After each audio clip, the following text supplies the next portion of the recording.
자, 오늘 인물 스케치에 모셔볼 분을 자, 우리의 마음을 한층 가볍게 만들어 주실 수 있는 분일 것 같습니다. 자, 연세하늘병원 오승준 원장님을 모셔보도록 하겠습니다. 안녕하세요, 원장님. 네, 안녕하세요. 반갑습니다. 의정부에서 연세하늘병원 원장을 하고 있는 오승준입니다. 반갑습니다.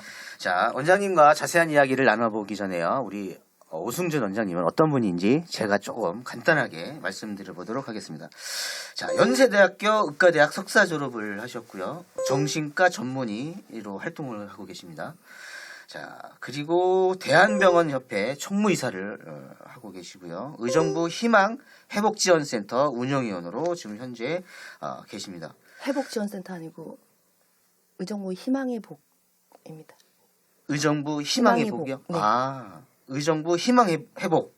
회복이 아니고 희망의 복. 희망의 복. 네네. 아, 죄송합니다. 센터입니다. 자, 다시 한번 읽어드릴게요. 의정부 희망의 복 지원센터를 센터 운영위원으로 계십니다.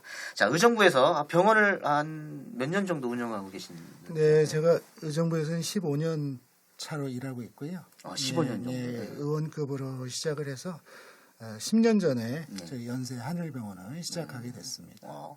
그러면 10년 동안 이게 병원을 운영하시면서 기억나시는 뭐 에피소드나 이런 게 있으신지요? 네. 네, 이제 10년을 하다 보니까 네. 쭉 계속해서 진료를 하게 된 분이 있는데 그 중에서도 이제 제가 생각나는 분이 10년 동안 진료를 하셨는데 1년 전에 자기 본심을 얘기하신 분이 계십니다. 그러니까 9년 동안 진료를 하면서도 제가 뭐 앞이랑 뒤랑 뭐가 좀 다른데 뭐가 좀 이상한데 뭐 이렇게 생각을 했는데 꾸준히 얘기를 안 하고 계시다가 1년 전에 얘기를 하신 거죠. 그리고 얼마나 그동안 힘드셨을까 또 그러면서도 또 보람을 느끼는 분이셨다고 생각이 듭니다. 그러면 이제 정신과 전문의를 하시다 보면 누구 얘기를 계속 들어야 되는 거잖아요. 스트레스도 받을 때 보면 본의 아니게 받으실 것 같은데 맞아요. 그럴 때는 어떻게 또 푸시는지 또 원장님. 네, 저희 정신과 의사들은 스트레스를 어떻게 풀어야 되는지 네. 저희 정신과 교과서에 써 있습니다. 네. 그래서 첫 번째가 정신과 의사들끼리 모여서 네. 수다를 떨어라. 저희처럼. 그렇죠. 욕도하고 막 이렇게. 의사들끼리 모여서 누구 때문에 힘들다. 네. 오늘은 뭐 이렇게 힘든 일이 있었다. 나를 이렇게 괴롭히는 환자가 있었다. 뭐 이런 얘기를 서로 해라. 이런 겁니다. 결국 저희도 똑같이 모여서 얘기하고 또 맛있는 것도 먹고 이러면서 스트레스 풉니다. 그 평상시에 말 많은 사람은 그러면 약간 스트레스 좀 덜 받는 편인가요? 네, 무슨 얘기죠? 그러니까 제가 좀 말이 많거든요. 제가 농담으로 스태프들이 얘기하는 게 썰 참고 썰 참고에서 보면 이제 말을 할 때 쉬지 않고 계속 말을 한다고 이런 사람들은 스트레스를 좀 덜 받는 편인가 아니면 오히려 스트레스를 받아서 말로 푸는 건가요? 그 뭐 똑같은 거 아닐까요? 말을 안 하고 조용한 분들도 사실 우리가 보기에는 좀 이상하다. 뭐 너무 그런 거 아니냐 이렇게 생각할 수도 있지만 잘 얘기를 들어보면 본인은 말 안 하고 조용히 있지만 알아서 본인은 즐겁게 잘 살고 있습니다. 그러니까 말을 많이 해서 말을 적게 해서 그게 아니고 자기만의 스트레스를 해소하는 방법이 있느냐 나만의 뭔가가 있느냐가 차이가 있겠죠. 보통 사람들이 이제 요새 이제 그 스트레스나 이제 코로나 때문에 이제 우울증에 많이 걸려서 이제 병원을 이제 많이 찾아오잖아요. 근데 요새 어느 정도로 이게 병원을 많이 내원하는지. 지금 코로나 관련해 가지고 정신건강의학과에 문의하신 분이 굉장히 많이 늘었습니다. 평균적으로 한 20%에서 30% 코로나 이전에 비해서 늘었다고 볼 수 있습니다.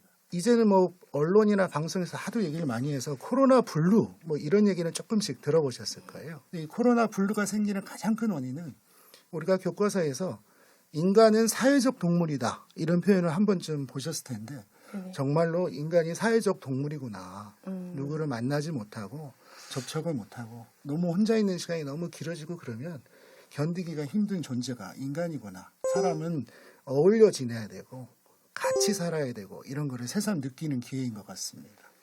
뭐 무엇보다도 코로나 블루처럼 우울증 관련해서 질문이 제일 많습니다. 그런데 제가 오늘 좀 말씀을 드리고 싶은 거는 코로나 블루라고 그래가지고 혼자 있는 시간이 점점 많아지다 보니까 이거하고 관련해서 우리나라에 점점 알코올 중독이나 알코올 남용이 같이 늘어나고 있습니다. 네. 이 코로나에 관련해 가지고 광고도 많이 하던데 혼술을 하는 법, 뭐 혼술 이런 얘기 많이 하잖아요. 네. 그런데 알코올 중독의 경향이 있거나 위험성이 있는 분들한테 저희가 제일 처음으로 말하는 게 뭐냐면 술을 혼자 마시지 말라. 그런데 요즘에는 혼술이 굉장히 우아하고 멋진 것처럼 이렇게 포장이 될 확률이 높거든요. 그렇죠. 그렇죠. 음악을 틀어놓고 혼자 와인을 이렇게 쫙 마시면 뭔가 우아해. 그거는 이제 우아한 거죠. 그렇죠. 근데 소주병을 들고 이렇게 나발을 들면 이제 거기서부터 문제가 있는 아, 거니까. 예. 그럼 이제 혼술은 몇 잔까지는 괜찮다고 보시나요? 혼술을 뭐 밤새고 하면은 잔수가 늘어날 수가 그쵸, 있겠죠. 예, 예. 기본적으로는 술을 한 잔, 그러니까 와인이면 와인잔에, 소주면 소주잔에, 맥주면 맥주잔에 이렇게 한 잔을 따라 드시고 그 한 잔을 1시간 동안 드십시오. 천천히 얘기도 하시고. 그냥 안 먹는 게 나을 것 같습니다.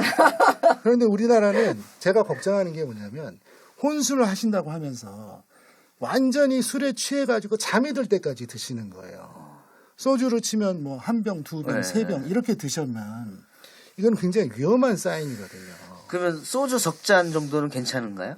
뭐 평균적으로 얘기할 때 하루에 소주 뭐 반 병 정도 이런 정도 하는 거는 크게 위험성이 떨어진다. 네. 이렇게 얘기할 수도 있는데 보통은 의사하고 상담을 하면서 제가 한 소주 반 병 정도 드셔야 되냐고 질문하시는 분들은 보통 한 병 이상은 드시더라고요.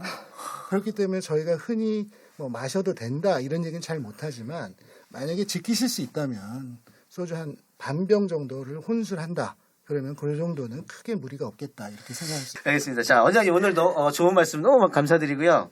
자, 마음이 힘든 분들께 많은 도움이 됐을 거라 저는 믿어 의심치 않습니다. 자, 시청자, 애청자분들께서도 힘든 시기일수록 누군가와 이야기를 나눠보시는 건 어떻습니까? 자, 오늘의 인물 스케치 연세하늘병원 오승준 원장님이었습니다.